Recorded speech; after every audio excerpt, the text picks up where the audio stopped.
Hello everyone, it's D-Man number 5, and today we've got some news. So yesterday, we got the Thunderbolts trailer released. I know I posted on Instagram that I was going to review it. You're a fraud, Spider-Man! Later that day, I got a little busy because, again, I am in college, so I got to keep my grades up and everything. But let's talk about it now. So I love the song that they use. Really, really good song. I know it from Fight Club, and I'm sure everyone who's probably my age knows it from Fight Club as well. I've noticed that Marvel does have a unique style, but they also have a unique style with their trailers. Like, they have it match the song, obviously, and then, like, the fight scenes match the song as well. And, like, it just has to match with everything. And, like, you can look at any other Marvel trailer and you kind of you kind of know what I'm talking about. But I really like how they showed, like, how everyone is, like, basically doing in the movie, like in the trailer. In the opening, we see Yelena visiting Alexei, the Red Guardian, her dad from the Black Widow movie, played by Roy Harbour. Yeah, that's his name. And he's just, like, in a waste. He's like, leave DoorDash order at the front door or else I will report to HQ. And then once he realizes it's Elena, he's like, oh, super secret call, big mission and everything. He's clearly a wreck. Like, I love David Harbour. He's great in Stranger Things. He was good as Hellboy, for anyone who saw the Hellboy movie.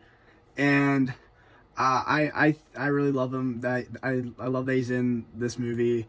And then we see John Walker, who's, you know, dealing with, like, not being Captain America anymore. Boo-hoo, you're a U.S. agent now.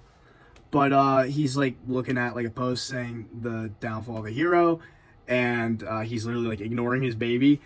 And Elena is just, like, you know, doing contract missions for Val, and Bucky's apparently in Congress. We were told that by Sebastian Stan in the Marvel podcast. Marvel has a podcast for, like, the events and, like, talking to, like, cast members and everything. None of us are in a good place. I'm eating something disgusting out of a bowl, gaining weight as you watch the film in real time. It's been shot at a lot. I mean, we do see that thing of you just scrolling through your phone, dude, looking for bad press, which is something like Googling himself and being like, if I don't find the nasty comments, I'm not finished. All the time. Yeah, exactly. I was like, it's really right up our alley. And I'm just in Congress. Which is the worst one. And then we get a shot of him, like, pulling his arm out of the dishwasher, which I thought was really funny. We see characters who we haven't seen in a while. We see Ghost again. She's from Ant-Man and the Wasp. I missed her. She was a unique character. Her powers are really cool. Like, she can phase through everything. She can, like, shift through stuff, and it's a really unique way because she fights people in the movie, and, like, in the trailers, you can see her, like, dodging bullets and, like, everything, and everyone's like, what the fuck? I've missed her since the last movie, and I've always been wondering, like, is she okay? Did she die? But I'm glad she's back. We also see Taskmaster. So it's not really Taskmaster, because it's God, what's the guy's name, man? Whatever. It's the daughter of the main bad guy from Black Widow. And I kind of hope they give her, like, a personality or something to do. Because if you carry the mantle of Taskmaster, you kind of gotta, like, do some stuff. And then we get, like, some action scenes with them when they first meet. John Walker goes up against Yelena, Ghost, and Taskmaster, who I think are all set on different missions. And they're there to meet Bob. And that's Bob. Now, that's clearly a reference to Top Gun Maverick, because that's the same guy who played Bob. It's funny, but alright. I don't think that's his actual name. I think they just gave him that name because, like, he's in, like, a facility where he's probably been kept, like, his entire life. But so Bob is the Sentry, and this is the Sentry.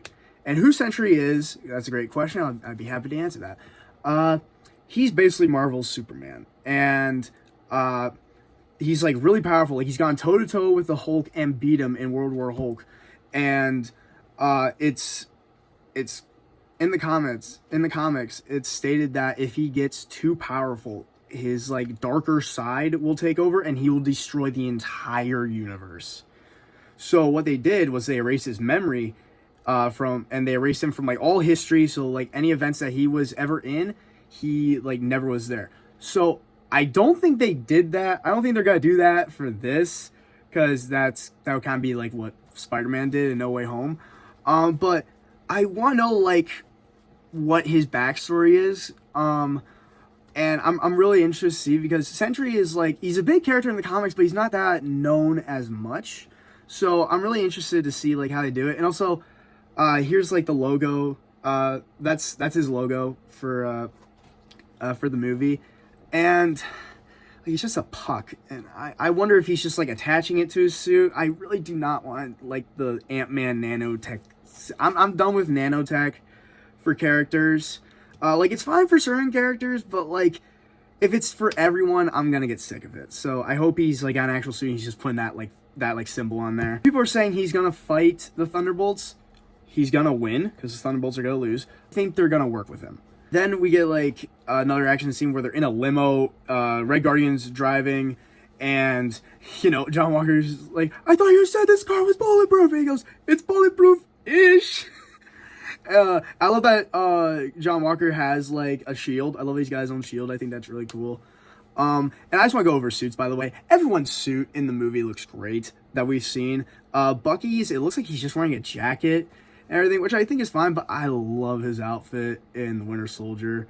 But he's got like the back Uzi on his back again, which is cool. And the way he's introduced himself to them is it's in a car chase, and he like takes out a bunch of trucks by like taking a cable and using his robot arm to yank it and like flipping it over. So I think Prime Winter Soldier Bucky is back, which is great because I've missed him. I've really missed him. So we're definitely gonna be getting like a game Bucky for this one, and then we see him like launch like I'm guessing an explosive disc at the limo because it like flips over. But I don't think he's attacking the Thunderbolts. I think he was hired by Val to like go and help them maybe. But if he is going after them, that'll be a really cool fight. But what I thought of the trailer, I thought it was really good. When I heard they were doing Thunderbolts, I read up on it and I was like, okay, interesting team. Like it's bad guys, anti-heroes sometimes, and like Black Ops type superheroes. So I was like, okay, that's cool. And then they showed the lineup. If you all remember, like this was the lineup photo. And when I first saw that, I was like, okay, it's like agent characters, but like real world like type super agents. Everyone's like, oh, it's gonna be too much like a Black Widow sequel. I was like, not really. Like there's a lot, but like I don't think it's just gonna be like a Black Widow sequel. I kind of wish they went a little more into like the lineup. Like I wish they like added more characters or like substituted some out. Like Taskmaster, I really don't care. I really don't care. Like I kind of wish they replaced her with someone else. Like I heard once that like they were considering adding Deadpool to the lineup, and clearly that is not going to happen. But that would have been really cool. I just wish they add like more unique characters to it that are still like super agents, but like are unique in a way. But I think the lineup is pretty good, like for what we got, and I'm really excited to see, where this movie goes and like how it develops the world. And in the end of the trailer, it shows them like walking into a building, like leaving an elevator and walking into a building where Val is like, "Look at you, that's so cute." I think that's Avengers Tower. I think Val bought Avengers Tower, and she's gonna make it like their new hideout. She's basically making the Dark Avengers. Which I think that's what the asterisk is for. Because if you notice in the title, it's got that like star asterisk or whatever at the end. So I think what's going to happen is like they're going to do what they did with Falcon and Winter Soldier. It's going to be like that, like when they first like show the title. And at the end, it's going to be called The Dark Avengers or something. But I'm really excited for the movie. I hope they don't kill anyone off. If they do, be smart with who you kill off. I'm really excited to see Sentry. I think it's really cool that he's finally being brought in, and I love that he's played by the guy who played Bob, and he's called Bob again. But in other news, Spider-Man news, everyone, what a shocker.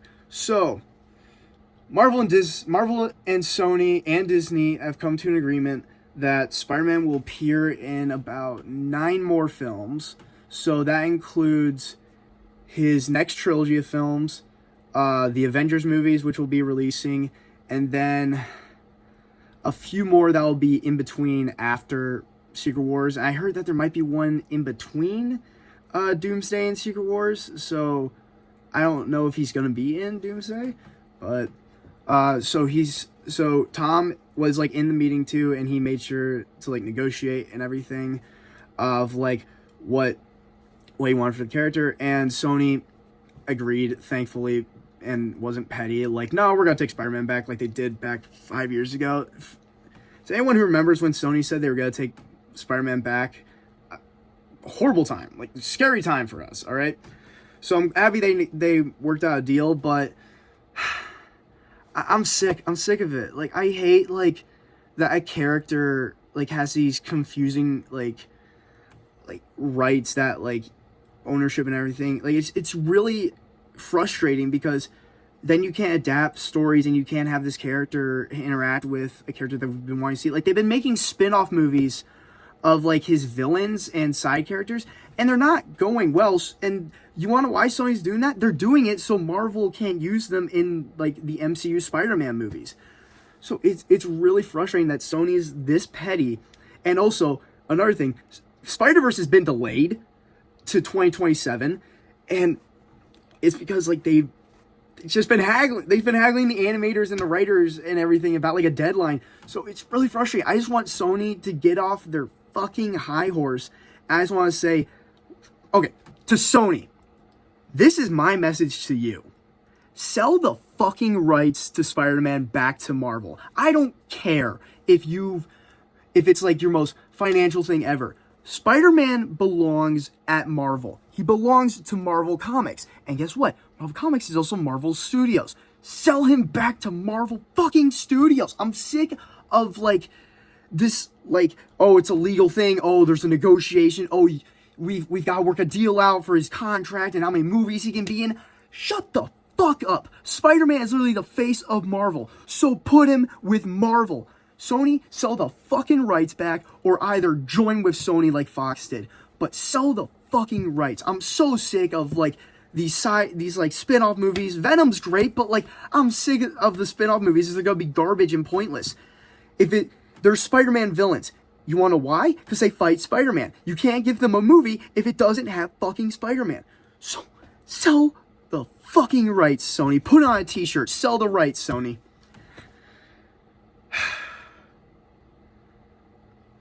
As y'all can tell, I have a deep love for Spider-Man.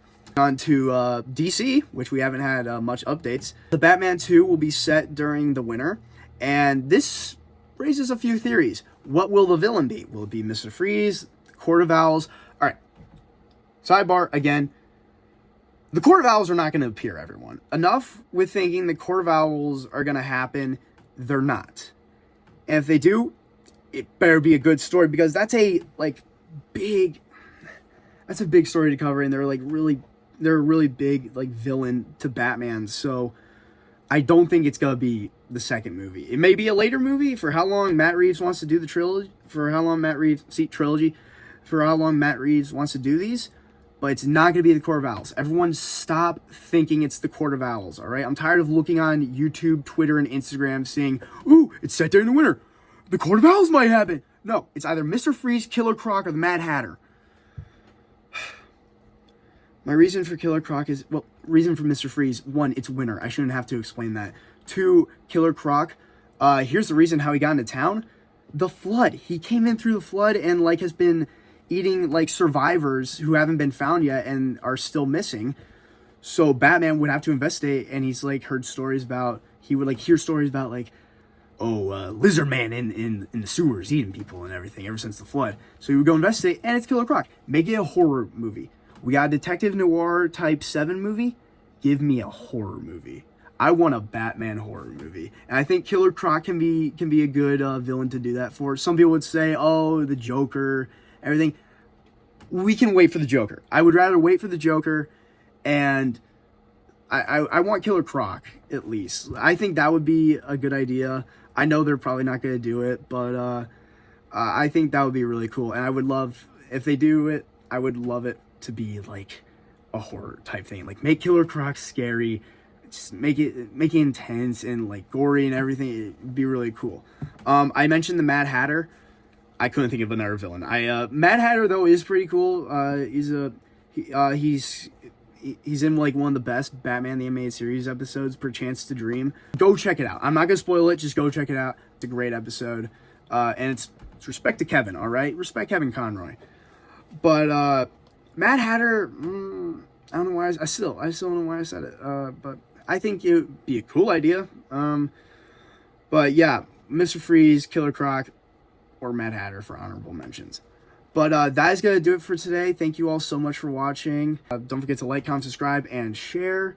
And I will see you all in the next one. And Sony, sell the fucking rights. Stay awesome, everyone.